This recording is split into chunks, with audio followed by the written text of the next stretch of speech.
Assalamualaikum warahmatullahi wabarakatuh.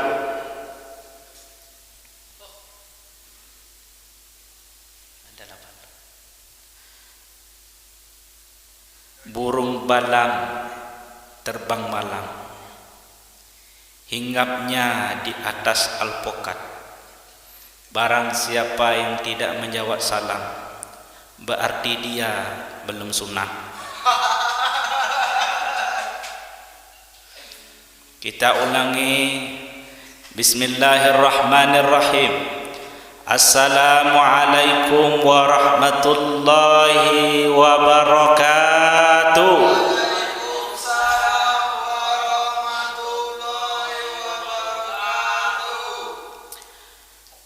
Alhamdulillahi wa kafa.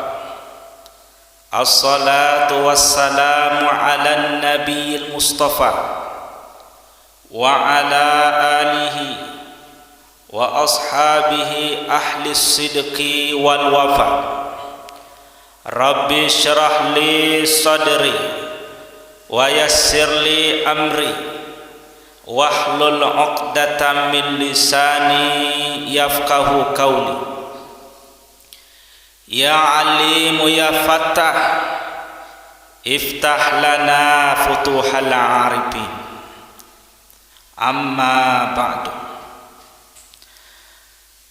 Alhamdulillah, puji syukur kita kepada Allah Subhanahu wa ta'ala, yang mana atas rahmat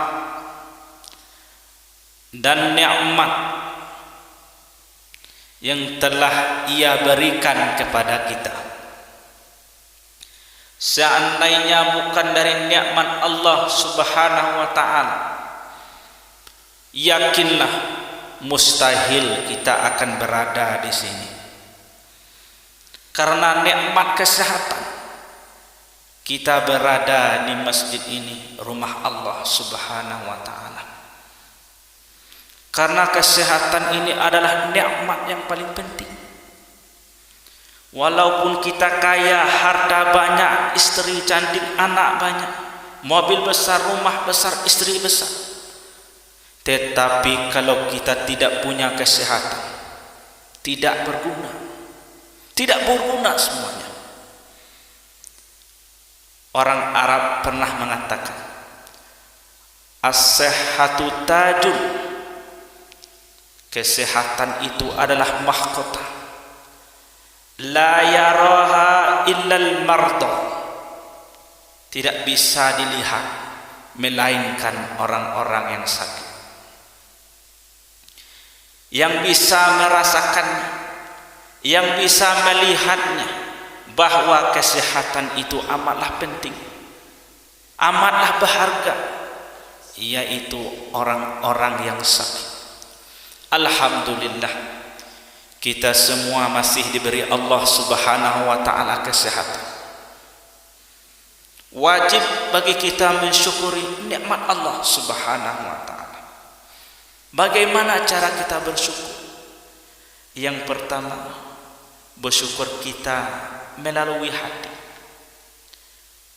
Yang kedua, bersyukur kita melalui lisan, dengan mengucapkan alhamdulillahi rabbil alamin.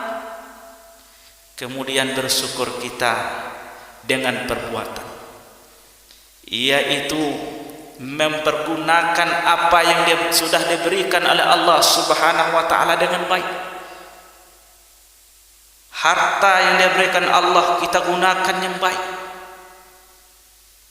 Kesehatan yang diberikan oleh Allah kita pergunakan untuk yang baik. Pangkat dan jabatan yang diberikan oleh Allah kita pergunakan untuk yang baik. Bukanlah kita pergunakan untuk menzalimi orang lain. Kemudian salawat dan salam senantiasa kita curahkan buat baginda kita, yakni Nabi besar Muhammad sallallahu alaihi wasallam, rahmatan lil alamin. Mengapa? Karena beliau telah bersusah payah. Beliau telah mengorbankan harta, bahkan jiwa beliau sendiri.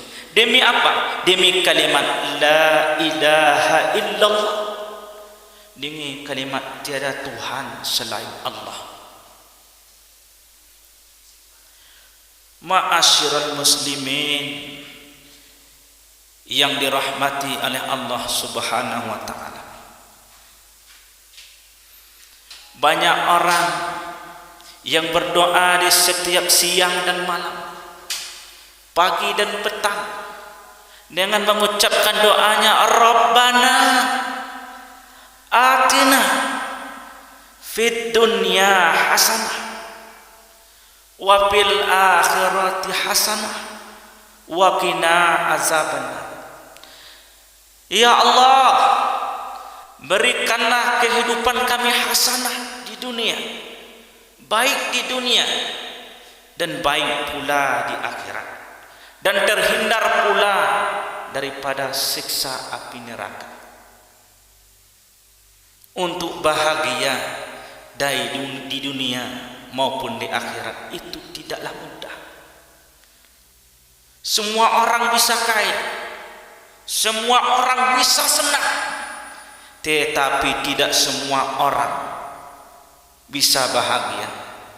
Mengapa? Karena bahagia yang sesungguhnya ada di dalam diri kita sendiri. Apa? Sebagaimana Rasulullah berkata, Inna fil jasadi mudghah. Sesungguhnya di dalam jasad kita ini ada segumpal daging. Wa idza salahat salahal jasadu kullu. Apabila segumpal daging itu baik, maka seluruh jasad kita ini baik. Wa idza fasadat fasadal jasaduhu kullu. Apabila segumpal daging itu tidak baik, rusak, seluruh jasad kita ini akan ikut rusak. Apa itu? Siapakah dia? Apa dia? Yaitu wahia qalb, yaitulah hati. Di sana tempat bersarangnya cinta, di sana tempat bersarangnya benci, di sana tempat sarangnya takabur, hasad. Sekarang ini ramai orang yang mengatur wajahnya, yang memperbaiki pakaiannya, yang memperbaiki tampilannya, tapi tidak ramai orang yang memperbaiki hatinya. Mengapa? Karena Allah Subhanahu wa taala tidak melihat kepada bentuk kita, tidak melihat bagaimana pakaian kita, tidak melihat bagaimana pangkat dan jabatan kita, tetapi Allah Subhanahu wa taala melihat kepada hati kita. Innallaha la yanzuru ila ajsamikum wala siwarikum walakinnallaha yanzuru ila qulubikum. Sesungguhnya Allah tidak melihat kepada rupa dan bentuk kamu, tetapi Allah melihat kepada hati kamu. Karena hati tidak bisa berbohong, karena hati tidak bisa berdusta, karena hati tidak bisa dipaksa. Berbeda dengan lisan kita. Lisan kita bisa berdusta, tangan kita bisa berdusta, kaki kita bisa berdusta, tapi ingat, hati tidak bisa berdusta. Kalau orang benci dan cinta kepada kita, dari wajah saja kita dapat menilainya, betul? Kalau orang benci, cinta, terlihat dari wajahnya, pasti ada gambarannya.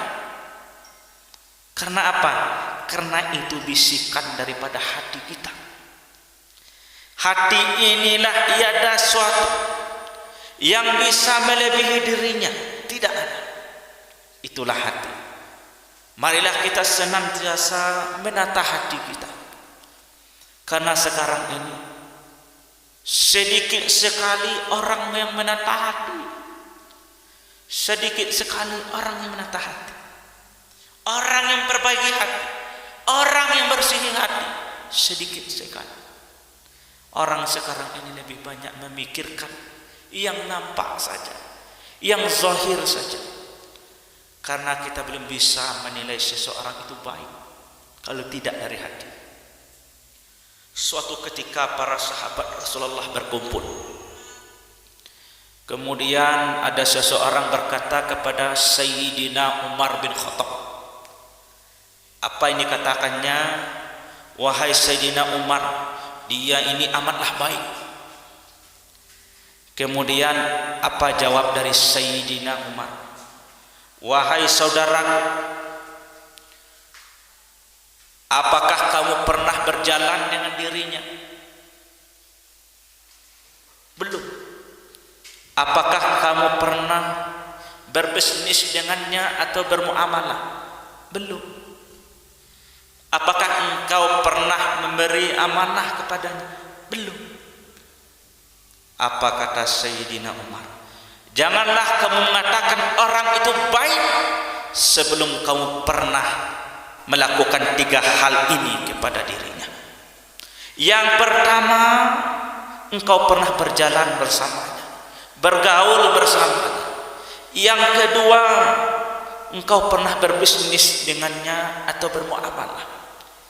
Yang ketiga, engkau pernah memberi amanah kepadanya. Seandainya amanah engkau dijaga dengan baik, insya Allah ia itu akan baik. Seperti itu.